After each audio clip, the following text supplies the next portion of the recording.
Blog में फिर से आप लोगों का स्वागत करता हूं और उम्मीद करता हूं कि आप लोगों को जो वीडियो मैं जारी कर रहा हूं वो पसंद आ रहे होंगे। अपने लाइक कमेंट शेयर के माध्यम से अपना जो भी मत है वो प्रकट करते रहें ताकि हमारा उत्साहवर्धन होता रहे और आगे और भी वीडियो इस तरह की मैं लाता रहूं। आज संडे का दिन है और का इस्तेमाल में अच्छे ढंग से किया जाना चाहिए, तो आज फिर से हम लोग बडिंग के लिए निकले हैं और गंगा और कोसी के दियारा क्षेत्र में जो मिलन संगम ये क्षेत्र है उड़सैला के पास, आज इसके दियारा क्षेत्र में है। देख सकते हैं आप चारों ओर बालू का पहाड़, बालू ही बालू, रेत ही रेत। आज फिर से ज्ञानी जी के साथ कुछ टीम है और कुछ स्कूली बच्चे भी शायद जमा हुए हैं जैसा वो बता रहे थे। तो कंजर्वेशन को लेके कुछ मैसेज बच्चों को दिया जाए और इसके साथ ही इस एरिया में हम लोग कौन कौन से स्पीसीज है इसको देखने का प्रयास करेंगे।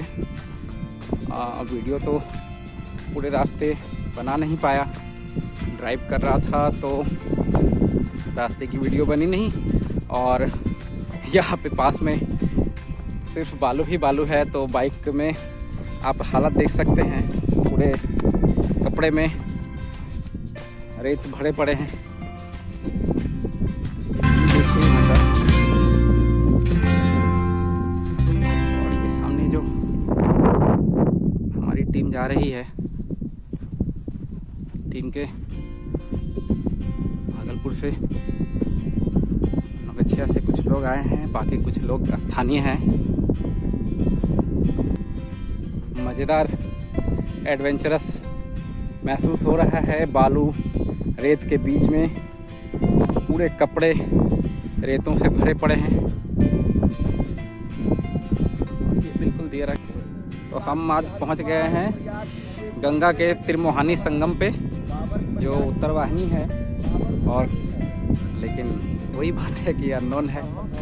तो आपको यहाँ के बारे में तो जो जानकारी है आगे देंगे, लेकिन इसके साथ हम लोग अभी गंगा सफाई अभियान में लगे हुए हैं और ये कोई सरकारी या किसी तरह का कोई नियोजित कार्यक्रम नहीं है। हम लोग यहाँ पे आए और यहाँ पे गंदगी देख के हम लोगों सब गंगा सफाई अभियान में लगे हुए हैं। कुछ स्कूल के बच्चे हैं और ज्ञानी जी कुछ लोगों को लेके यहाँ पे अरेंज करके आए हैं स्कूल से। तो चलिए आपको दिखाते हैं यहाँ आसपास जो गंदगी का आलम है। लोग आते हैं और उसके बाद जो आप खाने पीने के पत्तल, खास करके थर्मोकॉल के पत्तल वगैरह यहाँ पे छोड़ के जाते हैं, उससे हमारे बायोडाइवर्सिटी में कितना नुकसान होता है ये किसी से छुपा हुआ नहीं है। तो ये है गंगा के तट पे जो हमारे आपके आने से जो गंदगी फैलती है, ये यहाँ की हालत आप देखिए। ये थर्मोकॉल के पत्ते, मैं बार बार हर किसी को कहता हूँ कि थर्मोकॉल के बजाय हम अगर सखुआ के पत्तों का इस्तेमाल करें तो वो पर्यावरण को इतना नुकसान भी नहीं करेगा और गंदगी उसकी कुछ दिनों के बाद वो प्रकृति अपने में समेट के उसका खुद से ट्रीटमेंट कर देती है। लेकिन ये थर्मोकॉल जो आप छोड़ के जाते हैं, इसके साथ प्रकृति कुछ नहीं कर सकती। ये आपको वापस देगी आपके जीवन में जहर घोल कर। तो आप देखिए यहाँ पे हमारे साथ जो बच्चे आए हैं, अभी हम लोग थोड़ा सा प्रयास करेंगे कि यहाँ आसपास में जो संगम स्थल के पास जो गंदगी फैली है तो इसको थोड़ा साफ़ कर पाएँ। तो बच्चे अभी लग गए हैं कार्यक्रम में और हमारा कलेक्ट करना है। तो अभी जो कार्यक्रम चल रहा है, हम थर्मोकॉल और कचरा जितने भी है यहाँ पे साफ करने का प्रयास कर रहे हैं। ज़्यादा जोड़ दीजिए थर्मोकॉल। हाँ, थर्मोकॉल प्लास्टिक और थर्मोकॉल विशेष है। ये डंडी वंडी का जरूरत नहीं है, डंडी तो चलो नुकसान नहीं करता है।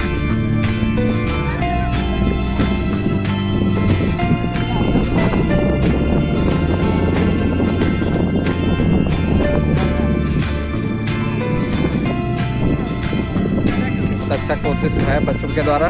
चलिए हम लोग भी इसमें थोड़ा सा हाथ बटाते हैं। ये है असली नेचुरोपैथ और ये है असली स्पा। गंगा के किनारे मिट्टी लगा के बैठे हैं, धूप सेक रहे हैं। इस लाखों रुपए खर्च करके लोग जाते हैं स्पा में मिट्टी लगाने के लिए, और यहाँ पे एट जीरो कॉस्ट गंगा के किनारे और गंगा की मिट्टी, वाह। साबुन सर्फ इत्यादि सबसे बेहतरीन चीज है ये, एकदम 100% नेचुरल हर्बल मिट्टी। मतलब आज कैमरे से भैंसों का शिकार हो रहा है। ठीक है, हमारे कैमरे में भैंस आते हैं किनारे पर। भैंस की पूंछ भी ना आई भाई।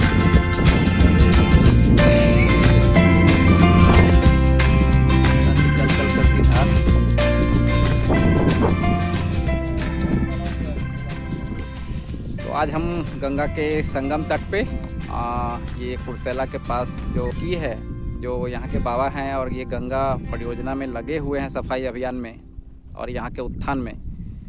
हाँ, मैं ज्ञानचंद ज्ञानी, गंगा प्रहरी, बिहार। आज हम संगम स्थल आए हैं। यहाँ एक मोहित जी हैं, स्थानीय एक युवा हैं, और वो गंगा स्वच्छता से कई वर्षों से जुड़े हुए हैं। और यहाँ आने के क्रम में हमें पता चला कि मोहित जी के पिताजी ही यहाँ संगम बाबा के नाम से ख्याति प्राप्त बाबा हैं, और वो अपने जीवन को गंगा स्वच्छता के लिए, गंगा के संरक्षण के लिए उन्होंने अपने जीवन को समर्पित कर दिया है। आइए मिलते हैं संगम बाबा से। ये भारत की सबसे बड़ी उत्तरायण गंगा का संगम स्थल है। यहाँ का महत्ता यही है कि 3 नदियों का यहाँ संगम है। एक गंगा, दूसरी कोसी, तीसरी कलबलिया। इसको देहात में त्रिमोहिनी के नाम से जाना जाता है, त्रिमोहन जिसको कहते हैं हम लोग, लेकिन वर्तमान में इनका नामकरण करके त्रिमोहिनी संगम स्थल किया गया है। यहाँ की और जो सबसे बड़ी विशेषता है, यहाँ से जाह्नवी ऋषि तपस्या कर रहे थे। जिसमें गंगा जी आई माता धरती पर, तो जाह्नवी ऋषि थे अपना मग्न, और उन्होंने जब गंगा माँ टकराई उनसे तो उनका तपस्या भंग हो गया। उन्होंने माँ गंगा को पी ली। भगीरथी जी परेशान हो गए, उन्होंने बहुत विनती की, तो जाह्नवी ऋषि ने कहा कि मैं तो अब मुंह से निकालूंगा नहीं, ये तो जूठी गंगा हो जाएगी। उन्होंने क्या किया है कि जांग फाड़ के और फिर गंगा माँ को प्रवाहित की। तो जाह्नवी संगम का एकलौता संगम है जाह्नवी गंगा का। प्रयाग जी में भी संगम है और कई जगह संगम है, लेकिन जिस जाह्नवी के नाम से गंगा माँ का एक नाम जाह्नवी है, तो जाह्नवी का एकलौता संगम ये है। दूसरी विशेषता, यहाँ हम लोगों के पूर्वज भी बोले, आसपास के ग्रामीण बोलते हैं कि यहाँ काशी बनने वाली थी, लेकिन 1.25 हाथ जमीन घट जाने के वजह से यहाँ काशी का निर्माण नहीं हुआ और ये चला गया बनारस। इसका सबसे बड़ा प्रमाण मैं इसको मानता हूँ कि जो राम भगवान के गुरु वशिष्ठ मुनि जी हैं, वो यहाँ से गंगा के उस पार में बटेश्वर स्थान एक पहाड़ी इलाका है, वहाँ उन्होंने आके तपस्या किया कि जब यही काशी बनेगी तो अब मैं यहीं रह जाता हूँ। लेकिन उन्होंने जो है काशी लेके चला गया, नाम लेके गया, लेकिन जो यहाँ का महत्व है, जो यहाँ का क्षमता है इस त्रिमोहिनी संगम स्थल का, यहाँ से ताकत बनारस नहीं जा पाई। यहाँ जो क्षमता है, ये क्षमता जो है बनारस नहीं गया, केवल नाम चला गया काशी। ऐसे से यहाँ देखा हूँ, उन्होंने अपना मौत की तारीख तय कर दी कि मैं मरूंगा, और वो मरे। तो जो शक्ति काशी की ओरिजिनल शक्ति है वो यहीं पर है। लेकिन गरीबी क्षेत्र होने के वजह से जब भोजन नहीं मिलता है तो मंदिर, धर्मशाला या व्यवस्था की बात कहाँ से किया जाएगा। यहाँ तो पेट भरना मुश्किल है, गरीब इलाका है, गरीब क्षेत्र है। आज बनारस ये भी हो सकता है, प्रयाग जी यहाँ भी हो सकता है, हरिद्वार यहाँ भी हो सकता है। का नाम है त्रिमोहिनी संगम स्थल, गंगा, कोसी और कलबलिया।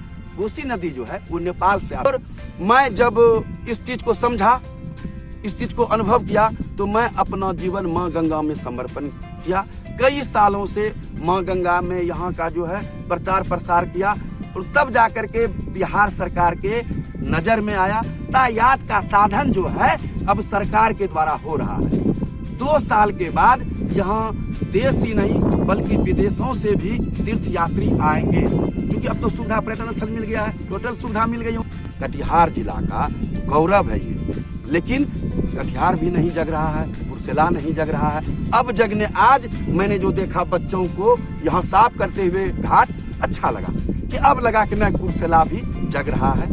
और उम्मीद है कि आने वाले समय में नमामि गंगे अगर यहाँ थोड़ा सा भी, अधिक तो मैं नहीं कहूँगा, अगर थोड़ा सा भी नमामि गंगे का यहाँ नजर पड़ जाए तो फिर जा पर कृपा राम की होई, ता पर कृपा करे सब कोई। तो जब प्रभु की कृपा हो जाएगा तो नमामि गंगे का भी कृपा हो जाएगा। हर हर गंगे, हर हर महादेव। युवा जो है अगर धर्म की तरफ आते हैं, धर्म कई तरह से होता है, केवल राम कृष्ण धर्म ही नहीं है, मानव सेवा भी धर्म है।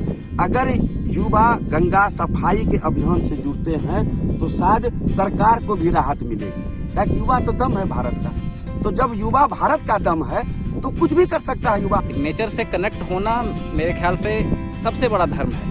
और अगर हम एक आम इंसान होते हुए, एक आम नागरिक होते हुए, बिना किसी परियोजना के कहीं जाते हैं और अपनी तरफ से कोशिश करें कि हम प्लास्टिक, कचरा, गंदगी ना फैलाएं, इधर उधर कचरा ना फेंकें, तो यही सबसे बड़ी जो सहायता होगी गंगा को साफ करने के लिए। इससे बड़ा और कोई कार्य हो नहीं सकता। और यही आपके लिए आपका धर्म होगा, यही आपके लिए आपका जो है एक गिलहरी प्रयास होगा इसको साफ रखने का। धन्यवाद।